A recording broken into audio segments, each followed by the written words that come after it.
한 주 잘 보내셨습니까? 예. 우리가 말씀을 보고 있는데 살펴보는 말씀 느헤미야 말씀입니다. 무너진 것을 다시 세우는 그 말씀을 우리가 보고 있습니다. 이게 느헤미야를 보면 단순히 성벽을 세웠다, 그렇게 말씀하고 있지 않아요. 뭐냐? 무너졌던 우리의 신앙이, 또 무너졌던 삶이, 그리고 무너졌던 공동체가 다시 세워지는 그 믿음의 역사가 나타난다라는 거예요. 그러면 그 시작이 어떻게 되느냐? 바로 느헤미야의 기도에서 시작이 돼요. 자신의 형제 하나니가 예루살렘에서 다녀와서 예루살렘에 갔다 온 다음에 그 이야기를 들었어요. 황폐해지고 무너지고 아무것도 없는데 뭐만 있어요? 성전만 딸랑 지어진 거예요.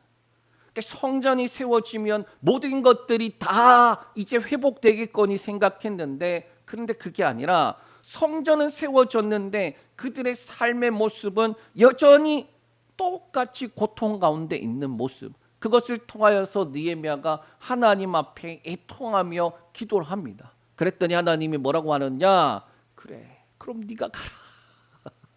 네, 하나님 앞에 기도하는 사람을 하나님이 쓰세요. 하나님 앞에 엎드리면서 애통하는 자를 하나님이 쓰세요. 그럴 수밖에 없는 거야. 기도하지 않는 사람들은 하나님이 쓸래야 쓸 수가 없어요. 저와 여러분들이 가정에서 혹시 혼자 신앙생활 하십니까? 여러분들이 가정의 영적인 가장이에요. 우리의 가정을 보면서 애통하며 눈물로 기도할 자 누구냐? 그것을 알고 기도하는 자가 바로 하나님이 쓰시는 사람. 왜 하나님이 이렇게 됐습니까? 하나님 언제 세워주시겠습니까? 저 사람이 언제 예수 믿고 구원받겠습니까? 하나님, 우리 남편, 아내, 부모, 형제, 자녀들 언제 그들이 예수 믿고 구원받겠습니까? 그렇게 애통할 때 주님이 네가 해라. 하나님께서 기도하는 느헤미야를 통하여 그 믿음의 시작을 하시더라. 그래서 느헤미야서에서 아주 중요한 키워드가 있는데 그게 뭐냐? 기도라는 단어예요. 그리고 이 기도는 싹이 나오듯이 마음에 품은 것이 시작될 때에도 기도로, 그리고 오늘 우리가 같이 볼 말씀에서도 반대 세력과 반대되는 상황과 환경 속에서도 동일하게 그것을 해나가게 하는 것도 뭐다? 기도다라고 말씀하고 있습니다. 자, 그런데 의문이 하나 들죠. 우리 그렇게 열심히 기도하잖아요. 하나님, 우리가 그렇게 열심히 기도하는데 하나님, 또 하나님이 응답하셨다라고 그런 게 확신이 드는데도 왜 문제가 있고요, 어려움이 있고요, 또 부딪히고 거친 것들이 있고요. 그러니까 하나님이 응답하시고 하나님 앞에 기도했으면 순탄하게 원만하게 뭐 그런 것도 바라지 않아요. 적어도 반대 세력은 없어야 되지 않겠습니까? 상황 환경과 여건이 뭐 이렇게 쭉 열리진 않더라도 맨날 뭐 하나 하면은 걸리고 넘어지고 그런 것들이 없어야 되지 않겠습니까? 여러분, 그런 생각해 본 적 없나요? 전 그런 거 많아요. 아니, 하나님 응답하셨잖아요. 그런데 왜 이래요? 그런 기도 많아요. 그런데 우리가 실제로 경험을 해보면 오히려 순탄할 길도, 이제까지는 순탄했는데 기도하니까 어려움이 생기기 시작해요. 이제까지는 원만했는데 기도하니까 갑자기 문제들이 생겨나기 시작해요. 그리고 이제까지는 손대는 것마다 잘 됐는데 기도하니까 손대는 것마다 안 돼. 자, 그러면 마치 누군가가 의도적으로 방해하는 것처럼 그렇게 느껴질 때에 문제는 이 길이 아닌가 봐. 또는 하나님께서 하지 말라고 하는가 보다. 그러면 될까요? 안 될까요? 안 되죠. 안 되죠. 우리의 기준이 어디에 있어야 되느냐? 하나님에 둬야 돼요. 우리에게 하나님께 두고, 그리고 상황과 환경과 여건은 우리의 기준이 절대로 될 수가 없어요. 예를 하나 들어볼까요? 날씨를 우리가 어떻게 할 수 있습니까? 날씨가 비가 와요. 그런데 원래 직장을 가야 돼. 그런데 비가 온다고 오늘 직장 가지 마라 하는 것보다, 오늘은 편하게 쉬라고 하는 것보다, 그리고 직장 안 가면 어떻게 됩니까? 아주 편하게 쉬게 되죠. 뭔 말인지 아시죠? 상황과 환경과 여건이 어떠하든지 우리는 우리에게 주어진 것들을 해 나가야 돼요. 날씨가 좋으면 좋겠죠. 그러나 날씨가 좋지 않다고 해도 날씨가 안 좋으니까 그만하라는가 보다 그러면 안 된다. 마찬가지예요. 우리가 기도하고 하나님께서 우리에게 주신 것이라면 어떻게 해야 되느냐? 기준을 하나님께 둬야 돼요. 상황과 환경과 여건 보면서 상황이 열리면 하고요, 안 열리면 안 해요. 그러면 안 돼요. 예? 상황이 안 열리면 하나님이 응답하시지 않는 건가요? 아니에요. 오늘 말씀을 보면 어떠하냐? 분명히 기도로 시작하고 그 시작 가운데 분명히 순탄한 길이 열리고 있어요. 그런데 갑자기 반대하는 세력들이 스물 하다가 이제는 세워져 가니까 대놓고 반대하기 시작해요. 그리고 그게 점점 세워져 가니까 더 거칠게 반대하기 시작해요. 그러면 하나님께서 잠깐 쉬라고 하는가 보다. 그러면은 될까요? 안 될까요? 안 되지요. 자, 대표적인 예를 하나 들어볼게요. 에스라서 말씀 한번 보면은 우리가 왜 에스라서를 비교하느냐? 에스라서와 느헤미야를 비교할 수밖에 없어요. 자, 요 내용이 뭐냐면은 고레스로부터 시작해서 다리오 1세까지, 다리오까지 그 시간들을 나열한 거예요. 그러니까 우리가 성경을 보면 왕들이 하도 나오니까 이게 어떻게 되는가? 고레스 원년에 하나님께서 고레스에게 마음을 주세요. 그리고 뭐 하느냐? 하나님께서 그에게 마음을 감동케 하니까 이제 이스라엘 백성들을 자, 너네 나라로 다시 돌아가서 무너진 성전을 세워라. 고레스 원년 처음 세워진 그때. 그래갖고 도착해서 언제 시작하느냐? 고레스 2년째. 그때 성전의 기초를 쌓았어요. 그래서 와 기뻐했는데 문제는 뭐냐? 그 다음에 다리오 왕 2년 때까지 멈춰 있어요. 그러니까 몇 년입니까? 18년 돼요. 18년. 자, 어떻게 되느냐? 아니 하나님 말씀하셔서 그래서 귀환을 했잖아요. 70년 만에 귀환이거든요. 포로로 잡혀간 지. 그런데 기초를 쌓으면서 막 기뻐하고 장난 아니에요. 감동이 넘쳐. 그런데 문제는 그때부터 반대가 계속 끊임없이 주어지니까 공사를 진행을 못해요. 그러다가 공식적으로 아닥사스다 왕 때 멈춤이 돼요. 공식적으로 멈추게 됐다니까. 그러고 난 다음에 이 멈추게 되니까 어떻게 되느냐? 아니 시작할 때는 기뻤는데 이거 공사를 하면 할수록 반대도 생겨, 뭐 자재도 없어, 뭐 여러 가지 문제들이 계속 끊임없이 있으니까 어떻게 명맥만 유지했는데 이제는 공식적으로 못하게 막힌 거예요.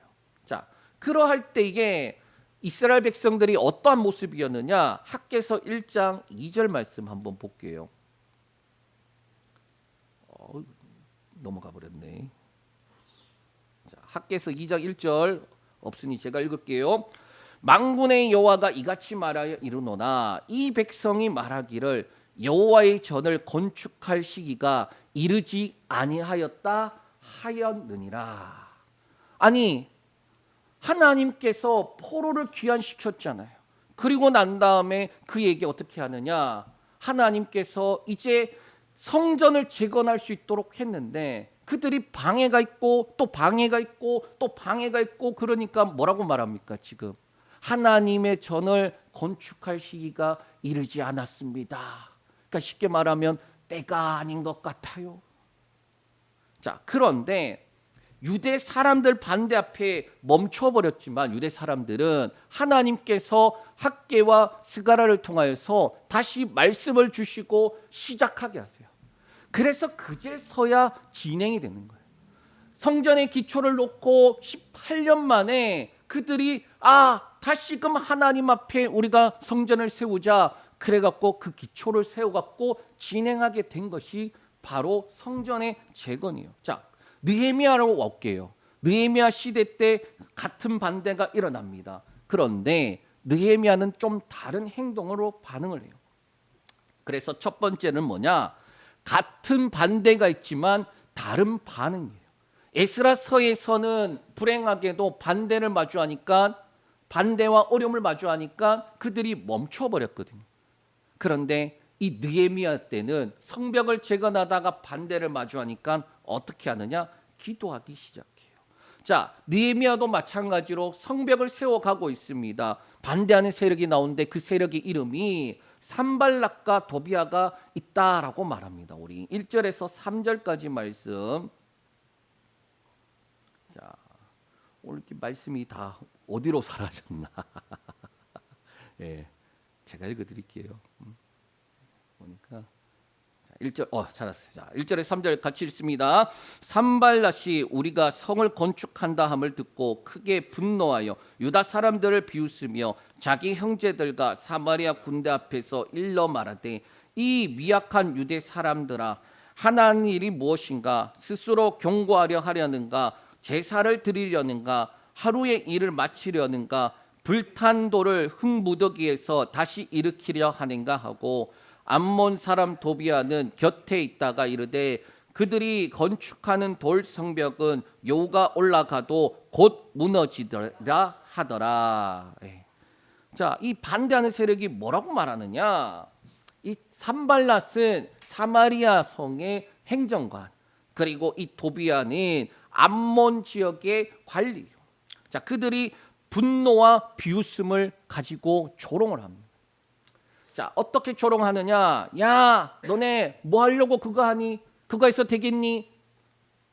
야, 그렇고 너네 그거 해봐야 여호가 올라가도 무너질 거 왜 하니? 라는 거예요. 자, 이러한 반대 앞에 이전 에스라서의 그때 사람들 같으면은 무기력해요. 그런 반대가 주어지면은 쫄아요. 무기력해져요.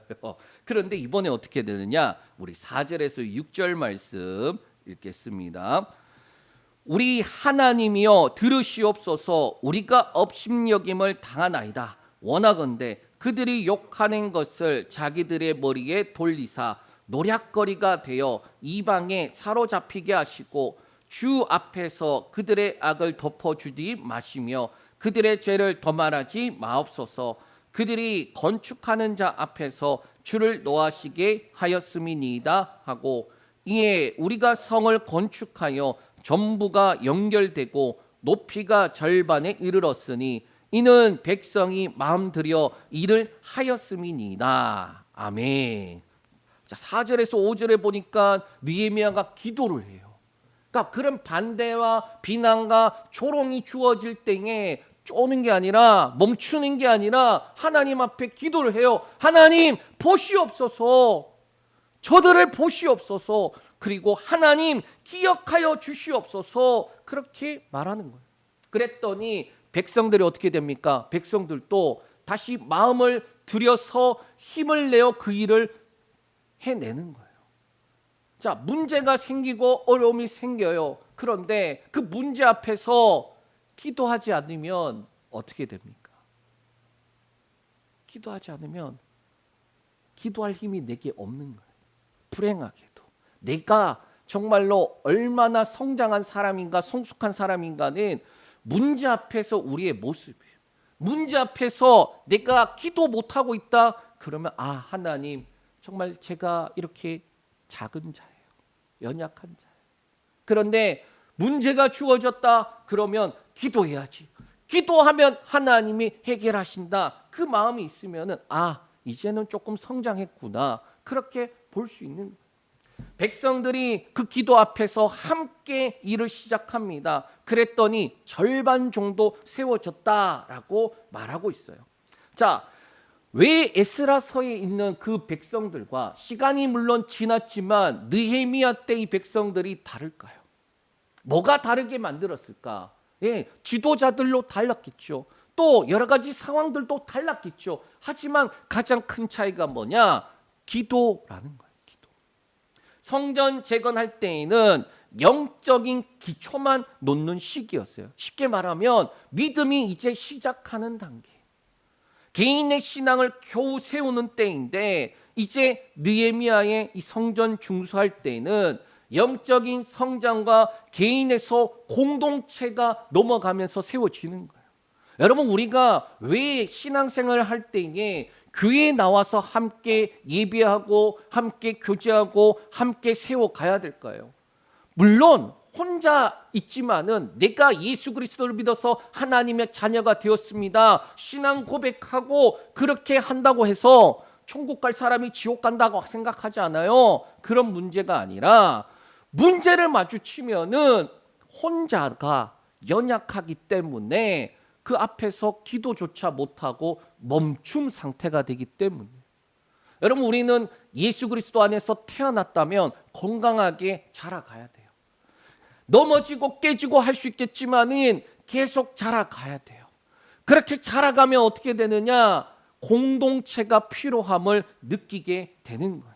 느헤미야서는 바로 그 부분을 말씀하고 있습니다. 기도, 그리고 동시에 공동체, 혼자가 아니라 공동체. 반대 세력은 어느 때나 있어요.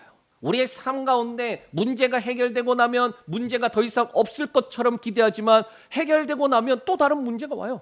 또 해결되고 나면 또 다른 문제가 와요. 그런데 그 문제를 대할 때에 우리가 어떻게 되느냐? 그만큼 성장한다라면 그 문제가 더 이상 문제가 되지 않는다라는 거예요. 자, 이렇게 느헤미야서에서는 말씀하고 있습니다. 어려운 일을 마주하면 뭐하다? 기도했다. 느헤미야가 기도했다. 하나님 앞에 기도를 했다. 하나님 앞에 기도하고 시작하고 기도하고 진행하고 기도하고 반대 세력을 이겨냈다라고 말씀하고 있어요. 자, 그런데 그렇게 기도만 하고 있으면 해결이 되느냐? 아니에요. 여러분 신기한 게 기도를 하면은 방해가 더 커져요. 그래서 구체적으로 보면 두 번째로 외부의 반대는 거세지고 내부는 무너져 가요. 그 시기가 있는 거야. 우리 7절에서 한번 9절 말씀 먼저 외부가 어떻게 되느냐 보겠습니다. 시작.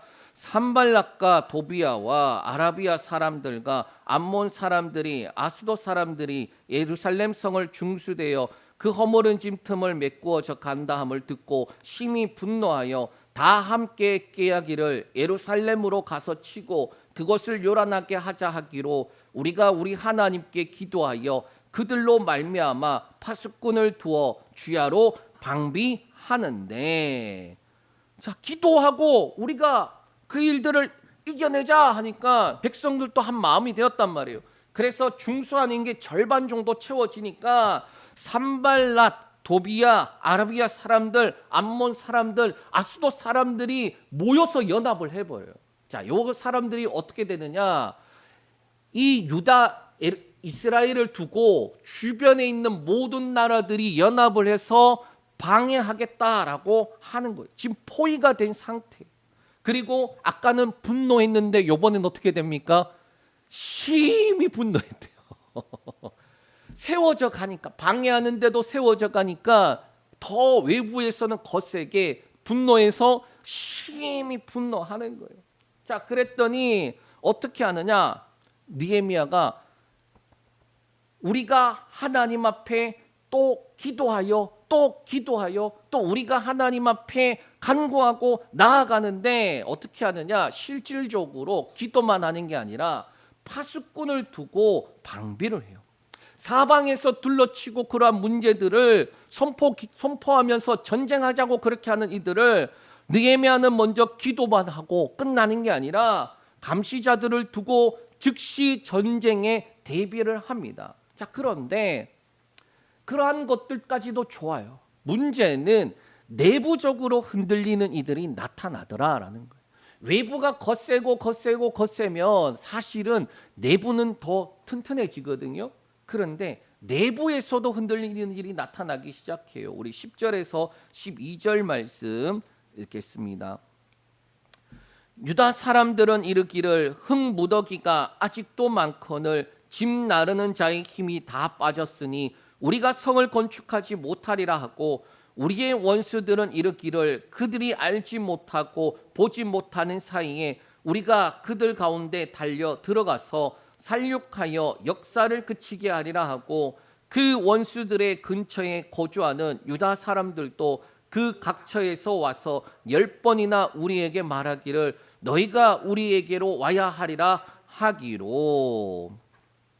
자, 외부에서 그렇게 비난하고 조롱하고 그리고 심지어는 모여갖고 우리 너네랑 전쟁할 거야 그렇게 협박을 해도 타격이 아예 없다고 할 수는 없겠지만은, 그런데 가장 큰 문제는 내부에서 낙담하고 절망하는 것이 가장 타격이 커요. 외부에서 둘러싸고 그렇게 문제를 일으키면 실질적으로 내부는 결속할 수밖에 없어요. 이게 비유가 적절한지 모르겠지만 부부가 가끔이 아니라 자주 싸우거든요. 자, 그런데 둘이 열심히 싸우다가도 언제 하나가 되느냐?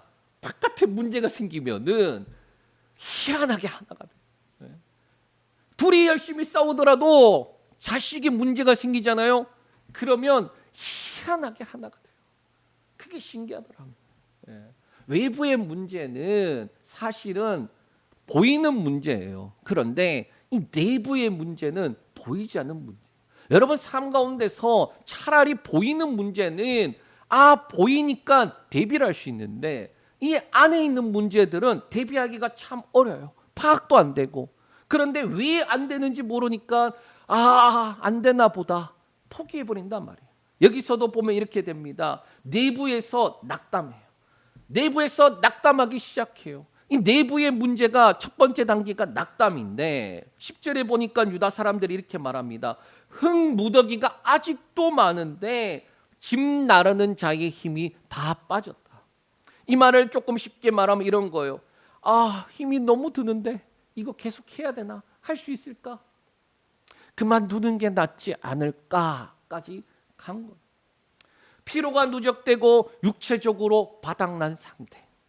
처음에는 힘내자 그래 할 수 있다 하던 사람들도 이제는 어떻게 됩니까? 너무 힘들다 그러는 거예요. 눈앞의 현실을 바라보면서 의욕이 떨어지는 단계가 바로 낙담이에요. 두 번째 단계는 자포자기. 10절 후반부에 보면 이렇게 말합니다. 우리가 성을 건축하지 못하리라. 아니 절반 세웠잖아요 벌써. 무너져 있는 성벽을 열심히 세워서 절반이나 세웠단 말이에요. 그런데 우리가 성을 건축하지 못하리라. 자포자기를. 이 정도 오면 외부의 적은 이제 보이지도 않아요. 걔네가 문제가 아니라 우리 내부가 문제인 거예요. 믿음이 꺾인 상태면 어떻게 되느냐? 사명이 불가능하게 느껴지는 상태예요. 하나님 말씀하셔도 안 될 것 같아요. 이런 정도까지 간 거예요. 그리고 마지막 3단계는 뭐냐? 공포가 확산되고 패배주의로 가득 차게 돼요. 이걸 조금 쉽게 말하면 이런 거예요. 걱정, 의심, 염려, 두려움이 막 가득 차갖고 조금만 바깥에서 뭐 조짐 있으면은 그리고 패배주의. 나만 안 되는 것이 아니라 옆에 사람도 너도 안 돼. 같이 안 돼. 이거 해봐야 안 되는 거야. 그렇게 가기 시작하는 거예요. 12절에 보면 10번이나 와서 너희가 와서 우리를 도와줘야 돼. 자, 그 사람들이 어디냐? 지금 적들과 인접한 유대인들을 말하는 거예요. 그들은 적들과 인접해 있으니까 불안한 거예요. 언제 쟤네들이 쳐들어올지 모르는데, 쳐들어오면 우리가 죽을지도 모르는데, 그래 불안하니까 자꾸 와서 우리를 도와야 된다. 우리를 도와야 된다. 우리를 도와야 된다는 거예요. 자, 그런 사람들이 뭔가 성벽을 쌓거나 역사를 할 수 있을까요? 지금 그만큼 내부가 무너져 있다라는 거예요. 외부에서는 적들이 거세게 압박하고 내부에서는 서서히 무너지는 것이 보여요. 그럴 때에 느헤미야가 어떻게 하느냐? 세 번째로 믿음의 선포를 합니다. 우리 한번 해볼까요? 믿음의 선포. 믿음의 선포. 믿음의 선포. 여러분 이 믿음의 선포를 해요. 우리 13절에서 14절 말씀 읽겠습니다. 내가 성벽 뒤에 낮고 넓은 곳에 백성이 그들의 종족을 따라 칼과 창과 활을 가지고 서 있게 하고 내가 돌아본 후에 일어나서 귀족들과 민장들과 남은 백성에게 말하기를 너희는 그들을 두려워하지 말고 지극히 크시고 두려우신 주를 기억하고 너희 형제와 자녀와 아내와 집을 위하여 싸우라 하였느니라. 아멘. 느헤미야가 이 지금 뒤에 나오는 믿음의 선포를 해요. 자, 그 믿음의 선포를 하기 전에 뭐 합니까? 백성들을 다 모아요. 귀족들도 민장들도 다 지도자들도 모아요. 그리고 난 다음에 뭐 합니까?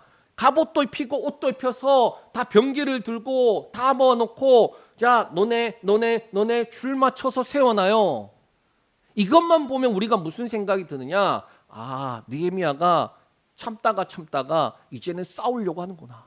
적들하고 싸우겠다고 하는구나. 여러분 모습을 보면 그렇다니까요.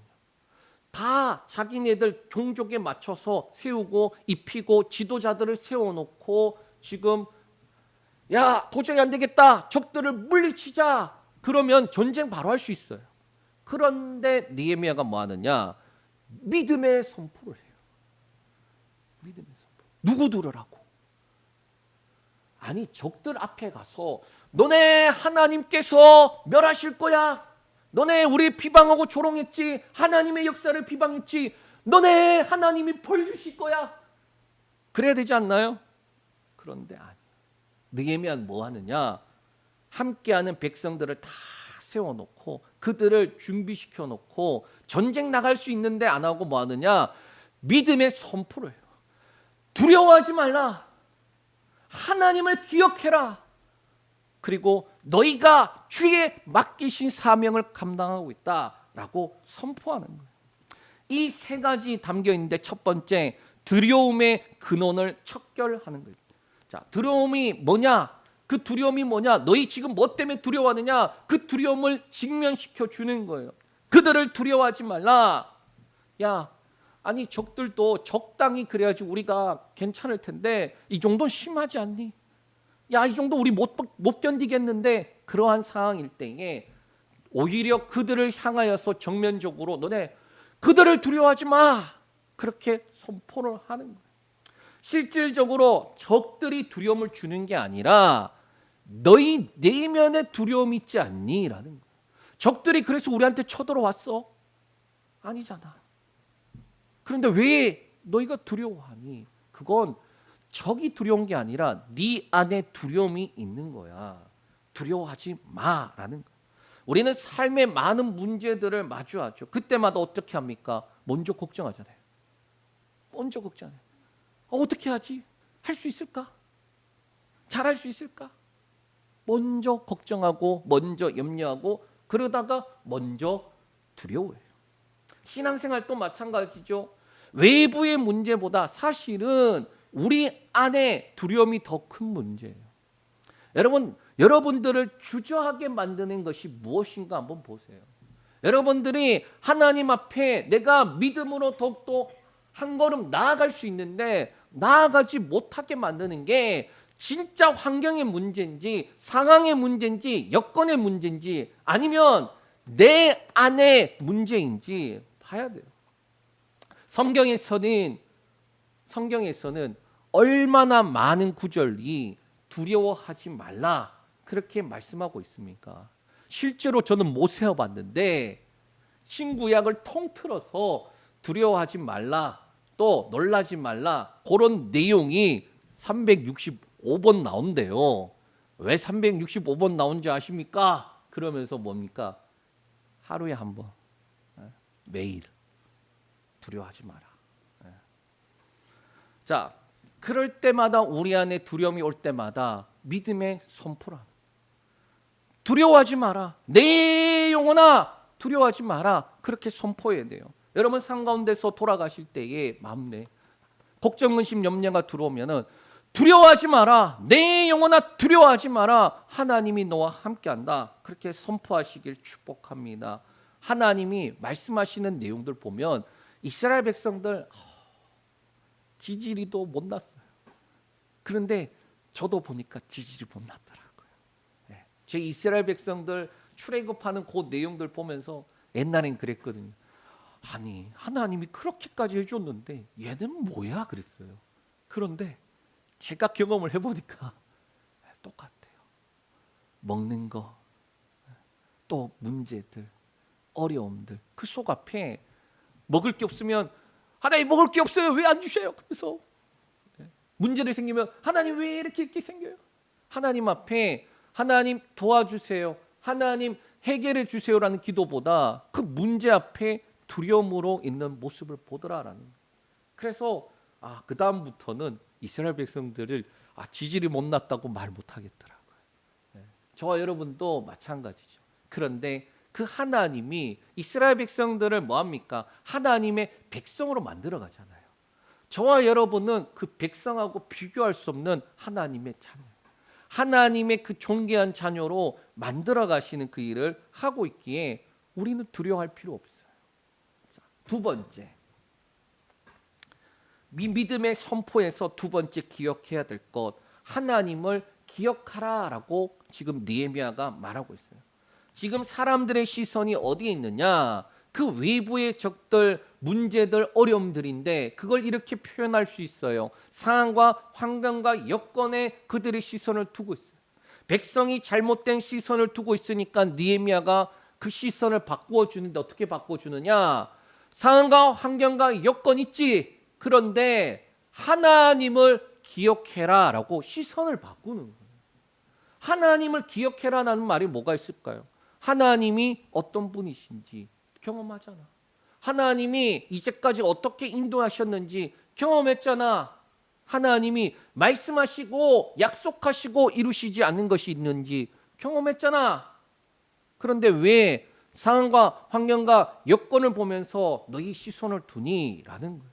여러분, 우리가 무엇을 보느냐에 따라서 우리의 믿음이 정해져 있어요. 상황과 환경과 여건을 바라보고 있으면 불행하게도 하나님보다 상황 환경과 여건을 더 믿고 있는 거예요. 상황 환경과 여건이 주어져 있지만은 하나님을 바라보고 있으면은 나의 믿음이 하나님의 말씀과 약속에 더 두고 있는 거예요. 그래서 이런 겁니다. 하나님, 내가 믿습니다. 하나님 도와주세요. 이거 100번 하면 믿음이 생기고 확신이 생길까요? 안 생겨요. 안 생겨요. 100번을 해도 안 생겨. 그런데 하나님, 내가 이전에 힘들 때에 하나님께서 도와주셨던 거 하나님 나 기억해요. 하나님, 내가 그때에 정말 어려워서 어떻게 해야 될지 모를 때에 그때 내가 기도할 때에 하나님이 그 기도 들으신 거 나 기억해요. 하나님, 내가 도저히 이거 어떻게 해야 될지 막막할 그때에 하나님께서 사람들의 손을 통해서 도와주셨던 거 기억해요. 포기하고 싶을 때 붙잡아 주셨던 거 기억해요. 하나님 믿습니다. 도와주세요. 100번 하는 것보다 하나님, 나와 함께 하신 하나님을 내가 기억합니다. 그 경험된 말씀과 약속의 고백 속에 그래, 하나님이 이런 분이셨지. 그들의 시선이 어떻게 됩니까? 상황과 환경과 여건을 바라보다가 하나님으로 바라보기 시작하는 거예요. 마지막 세 번째는 사명의 이유를 깨달아 줍니다. 너희 형제와 자녀와 아내와 집을 위하여 싸우라.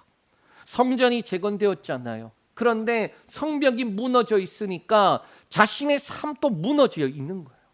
성전이 세워졌으면은 이제 성벽을 세워서 자신의 삶을 세워가야 되는데 개인뿐만 아니라 가정과 자녀와 그리고 나에게 주어진 삶과 그리고 공동체를 세워가야 되는 건데 그게 세워져 있지 않으니까 무너져 있으니까 그런 거였어요.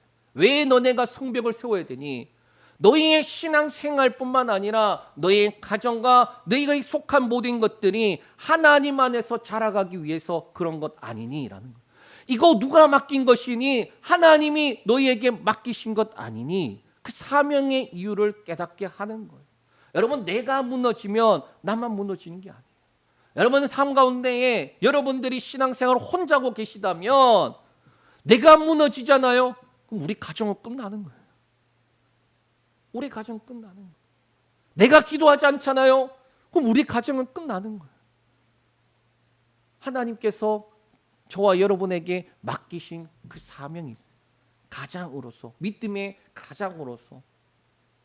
가족이 힘들다고 가장은요, 자기가 힘들어도 쓰러질 수가 없어요. 부모는 힘들어도 못 쓰러져요. 쓰러져도 안 되는 존재야. 그게 부모예요. 교회 안에서 리더들이 힘들다고 어렵다고 안 해! 때려쳐! 할 수 있을까요? 저도 여러 번 그랬거든요. 사실은. 너무 힘드니까 안 해! 때려쳐! 그랬다가 다시 또 이제 예배 준비하면서 하나님 그래도 그건 좀 아닌 것 같아요. 하나님 힘든 건 맞는데 그건 아닌 것 같아요. 그래도 맡겨주신 거 할 수 있게 도와주세요. 그렇게 바뀌는 거예요. 그게 가장, 그게 리더다. 그러면 느헤미야의 이 믿음의 선포에 어떻게 됐냐? 첫 번째, 무너진 자리가 회복되고 세워지기 시작하는 거예요. 우리 15절 말씀 읽겠습니다. 우리의 대적이 우리가 그들의 의도를 눈치챘다 함을 들으니라. 하나님이 그들의 꾀를 패하셨으므로 우리가 다 성에 돌아와 각각 일하였는데. 아멘. 그 믿음의 선포에 느헤미야가 뭐라고 말합니까? 다 돌아와서 이제 일하고 있다라는, 비난과 방해와 조롱 앞에 멈추었던 그들이 다시 돌아와요. 흩어졌던 마음들이 다시 모이기 시작하고, 그리고 손을 놓았던 손이 다시 일하는 손이 돼요. 여러분, 이런 걸 뭐라고 말할 수 있느냐? 이게 은혜예요. 우리의 힘으로는 할 수 없는데 다시 시작할 수 있는 것, 그게 은혜라는 거예요. 두 번째는 뭐냐? 질서가 회복되기 시작해요. 우리 16절에서 20절까지인데 그 중에 16절에서 18절 말씀만 보겠습니다. 읽습니다.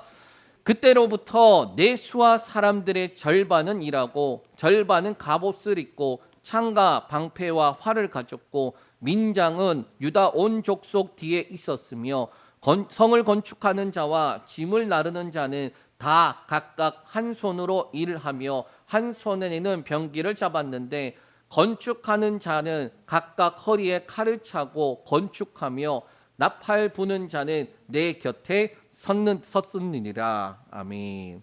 자, 이 믿음의 선포 후에 뒤에 뭘 하느냐 보니까 16절에서 18절에 백성의 절반은 무장시키고 백성의 절반은 일을 시켜요. 이 교대로 돌아가요.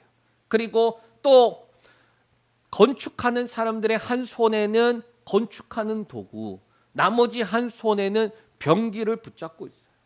이게 뭐냐? 기도와 현실에서의 균형을 말하고 있어요. 우리가 하나님 앞에 기도했다면 동시에 뭘 하느냐? 그만큼 우리 삶 가운데 최선을 다하는 거예요. 하나님께서 우리에게 맡겨주신 일에 최선을 다하는 거예요. 기도하는 만큼 그 일에 최선을 다하는 거예요. 이게 뭐냐? 질서예요. 질서. 균형이라는 단어로 말씀하고 있어요. 여러분, 우리의 믿음의 선포는 믿음의 선포하고 난 다음에 끝이 아니라 그 믿음의 선포가 시작이 되어서 우리 삶 가운데 우리의 몸을 이끌어 가야 돼요. 우리의 책임은 뭐냐? 믿음의 선포가 우리 안에서 새 힘을 줄 때에 이렇게 세워야 되는 게 바로 우리의 책임입니다.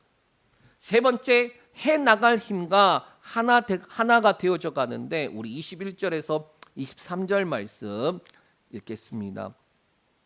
우리가 이같이 공사하는데 무리의 절반인 동틀 때부터 별이 나기까지 창을 잡았으며, 그때에 내가 또 백성에게 말하기를 사람마다 그 종자와 함께 예루살렘 안에서 잘지니 밤에는 우리를 위하여 파수하겠고 낮에는 일하리라 하고, 나나 내 형제들이나 종자들이나 나를 따라 파수하는 사람들이나 우리가 다 우리의 옷을 벗지 아니하였으며 물을 기르러 갈 때에도 각각 병기를 잡았었느니라. 아멘. 자, 분명 힘이 없어지고 무너지고 있었는데 믿음의 선포 후에 그들의 모습이 어떠합니까? 상황이 바뀌었을까요? 환경이 바뀌었을까요? 여건이 바뀌었을까요? 아니요, 안 바뀌었어요. 그런데 그들의 모습은 동틀 때부터 별이 나기까지 낮에는 뭐합니까? 일하고 밤에는 파수하고. 그러니까 상황은 안 바뀌었다니까요. 환경도 안 바뀌고 여건도 안 바뀌었는데 그 믿음의 선포로부터 시작해서 그들이 어떻게 됩니까? 힘을 얻어 시작하는 거예요. 또 종자로부터 리더들까지 하나가 되어서 성벽 중수하는 일에도 경계하는 일에도 하나가 되어져 가더라라는 거예요. 여러분, 교회 안에서 참 중요한 것이 뭐냐? 교회 안에는요 다양한 사람들이 있어요. 교회 안에는요 연약한 자도 있고 성숙한 자도 있어요. 교회 안에는 어떻게 보면은 조금 다양한 사람들이 모여 있는 거예요. 그래서 쟤는 왜 저래 그러면 안 되는 거예요. 고린도전서 말씀에 보면 그렇게 돼 있습니다. 뭐냐? 교회가 그렇게 다양한 사람들이 있는 이유는 먼저 된 자가 연약한 자를 똑같은 수준으로 세우기 위해서다라는 거예요. 그 말을 뭐라고 말하냐? 균등되게 하기 위해서다라는 거예요. 균등이라는 단어를 우리가 어떻게 이해하느냐? 세상 경제로 보면은 내가 가진 것 나눠줘서 저 사람이 나 같은 평균 만드는 그런 낮아지는 평균을 말하는 게 아니라 성경 안에서의 균등은 뭐냐? 먼저 된 사람이, 온전한 사람이, 성숙한 사람이 연약한 자를 자신의 수준만큼 세우는 거예요. 평균이 아니라 그만큼 세워주는 것을 위하여 교회는 존재한다. 그게 교회다. 균등케 하기 위해서다라는 단어예요. 자, 이 느헤미야와 리더의 그룹들은 뭐합니까? 항상 먼저 준비하고 무장하고 있어요. 그리고 그 앞에 서서 그들이 먼저 그 앞에서 대기하고 서 있는 거예요. 그 모습을 본 밑에 함께하는 사람들, 여기서 종자들은 종들 수준을 말하는 거예요. 종들부터 시작해서 가족들 중에서 제일 어린 자들, 그러한 자들까지 모두 다가 하나가 되었다라고 말씀하고 있습니다. 말씀을 정리합니다. 4장을 보면요, 무너진 성벽뿐만 아니라 무너질 뻔한 공동체가 다시 일어나는 장면을 봐요. 비난과 방해, 조롱이 있고 조롱이 거세지고 그리고 적들이 연합하고 외부에서 적들이 일어나고 내부에서는 못하겠다, 안 된다, 그럴 때에 믿음의 선포가 느헤미야부터 시작돼요. 두려워하지 말라. 지극히 크고 두려우신 하나님을 기억해라. 너와 가족과 형제와 집을 위해 싸워라. 두려워하지 말라. 하나님을 기억해라. 너를 부르신 목적이 무엇인지 그 목적을 위해 살아라. 여러분의 삶에서 무너진 것을 어떻게 세우시겠습니까? 기도해야지요. 맡겨진 일을 열심히 내야 되겠죠. 그런데 더디게 되는 것 같고 또 상황과 환경과 여건에 가로막히면은 안 되니까 때려쳐야지 그래야 되겠나요? 아니요. 아니, 더 정확하게 나는 하고 싶은데 할 힘이 없어요. 그럴 때에 안 되나 보다, 여기까진 보다 그렇게 포기해야 되나요? 아니요. 그럴 때에 선포하라고 말하고 있어요. 믿음으로 선포하라고 말하고 있어요. 제가 요즘 이제 기도하고 있는데 기도가 책이 하나 있어요. 거기에는 기도문이 적혀 있어요. 기도문을 읽어요. 선포하기 위해서 읽어요. 기도하기가 너무 힘들 때도 있어요. 그런데 그 기도의 문을 보고 저는 선포를 해요. 여러분도 마찬가지로 그랬으면 좋겠어요. 여러분의 삶 가운데 문제들, 어려움들이 있으면 그거를 아주 요약해서 정리해서 믿음으로 선포하는 그 기도를 하길 원합니다. 그게 힘들다면 내 영혼아 두려워하지 말라. 하나님이 일하신다. 하나님이 이루신다. 그렇게 선포하는 저와 여러분들 되시길 축복합니다.